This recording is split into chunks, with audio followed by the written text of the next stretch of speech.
Hello friends, welcome to my YouTube channel large animal wait.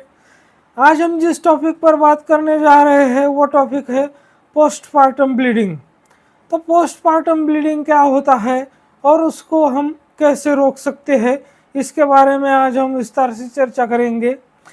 देखिए, postpartum bleeding जो होता है ये एक पोस्टपार्टम कॉम्प्लिकेशन होता है, यानी कि जो गाय हो या भैंस हो तो उसको बछड़ा जब वो बछड़े को जन्म देती है तो उसके बाद में ब्लीडिंग रुकने का नाम नहीं लेती है। तो उसके बहुत सारे कारण हो सकते हैं। तो जैसे कि रफ हैंडलिंग उसका एक कारण हुआ, मतलब कि फोर्स ट्रैक्शन हम करते हैं, जो काफ होता है उसको बहुत ज़्यादा फोर्सफुली हम पुल करके निकालते हैं, तो वो एक वजह हो सकती है। या फिर जो गायनेकोलॉजिकल इंस्ट्रूमेंट होते हैं, ऑब्स्टेट्रिकल इंस्ट्रूमेंट्स होते हैं, तो उनकी वजह से अंदर यूटेरस में इंजरी हो जाती है जब हम उसका यूज़ करते हैं, तो वो एक कॉज होता है। तो उसकी वजह से बहुत ज़्यादा हेवी ब्लीडिंग होती है। वैसे तो पशुओं में बहुत सारे पोस्टपार्टम कॉम्प्लिकेशंस होते हैं। तो पोस्टपार्टम के बाद, यानी कि जब पार्चुरेशन होता है, चाहे वो गाय हो भैंस हो, तो उसके बाद कुछ मेटाबॉलिक डिसऑर्डर्स भी होती है, जैसे कि मिल्क फीवर है, या पोस्ट पार्चुरियन हीमोग्लोबिनूरिया है, या पायोमेट्रा है, मेट्राइटिस है, या फिर मस्टाइटिस है। तो ऐसे बहुत सारे कॉम्प्लिकेशंस होते हैं और उनको हमें हैंडल करना होता है। तो इन केसेस में हमें बहुत सावधानी से उन केसेस को हैंडल करना होता है। तो पोस्टपार्टम ब्लीडिंग जो है वो बहुत ही ज़्यादा जानलेवा साबित हो सकता है, क्योंकि अगर बहुत ज़्यादा मात्रा में ब्लीडिंग हुई तो वहाँ पर पशु की जान भी जा सकती है। तो उसको हमें किस तरह से हैंडल करना है, उसका ट्रीटमेंट किस तरह से करना है, इसके बारे में आज हम जानेंगे। लेकिन उससे पहले अगर आप मेरे चैनल से नए जुड़े हैं या अभी तक आपने मेरा चैनल सब्सक्राइब नहीं किया है तो प्लीज़ मेरे चैनल को लाइक, शेयर और सब्सक्राइब करें। साथ में बेल वाला आइकन दबाकर ऑल वाला ऑप्शन भी चुने, ताकि भविष्य में आने वाली हर वीडियो की नोटिफिकेशन सबसे पहले आपको मिलती रहे।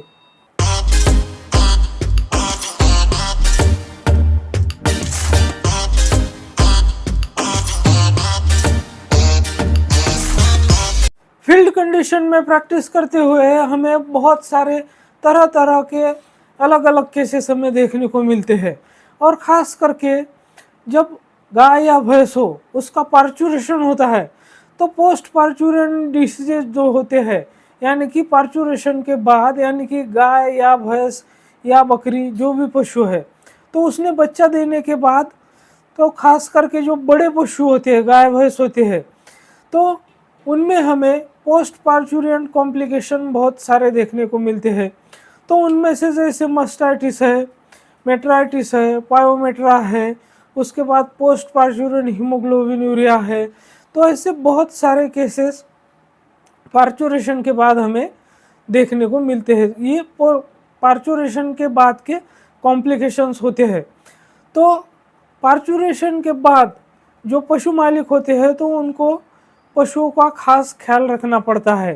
लेकिन बहुत बार क्या होता है कि पार्चुरेशन के वक्त ही, जैसे कि कभी कभी पार्चुरेशन के पार्चुरेशन के बाद हमें मिल्क फीवर का केस भी देखने को मिलता है, या फिर जो पोस्ट पार्चुरेंट हीमोग्लोबिनूरिया होता है बफेलो में खास करके, तो उसका भी सामना हमें करना पड़ता है।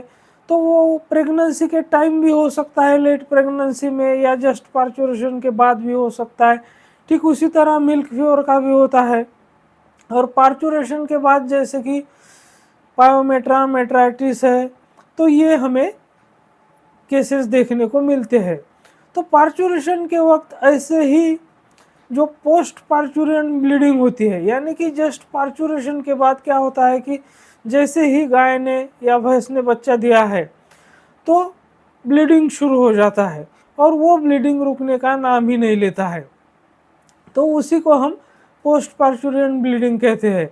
तो अब इसके कारण बहुत सारे हो सकते हैं। बहुत बार क्या होता है कि जो ऑब्स्टेट्रिकल इंस्ट्रूमेंट हम यूज़ करते हैं तो उसकी वजह से यूटेरस में इंजरी हो जाती है, तो वहाँ पर ब्लीडिंग शुरू हो जाती है और वो ब्लीडिंग रुकने का नाम नहीं लेती। या फिर बहुत बार जो हम बहुत ज़्यादा फोर्स लगाते हैं, तो फोर्सफुली जो फीटस को हम बाहर निकालते हैं।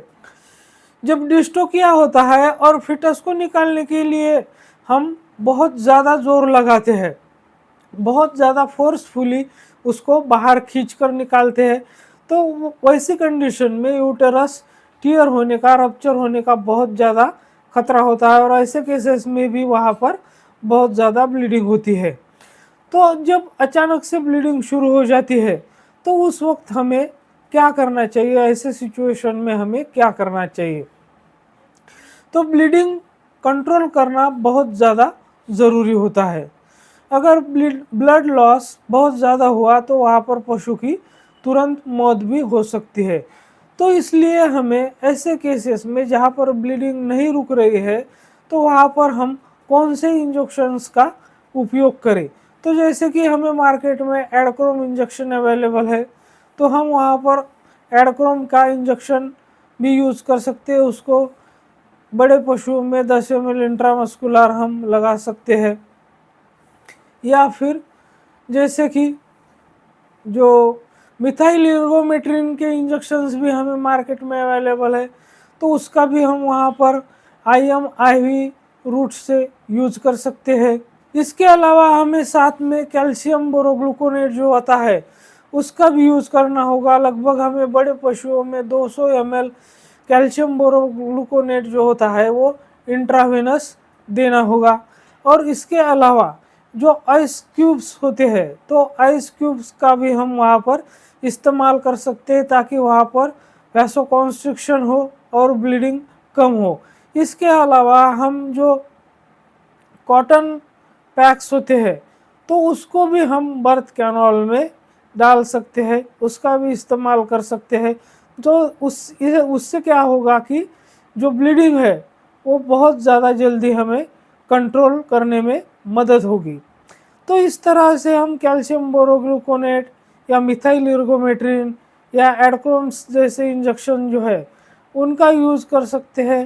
कैल्शियम बोरोग्लूकोनेट का यूज़ कर सकते हैं, आइस क्यूब का यूज़ कर सकते हैं और कॉटन पैक्स का भी यूज़ कर सकते हैं और ब्लीडिंग को कंट्रोल कर सकते हैं और पशु को मौत से बचा सकते हैं। तो मेरे साथ बने रहने के लिए आपका बहुत बहुत धन्यवाद।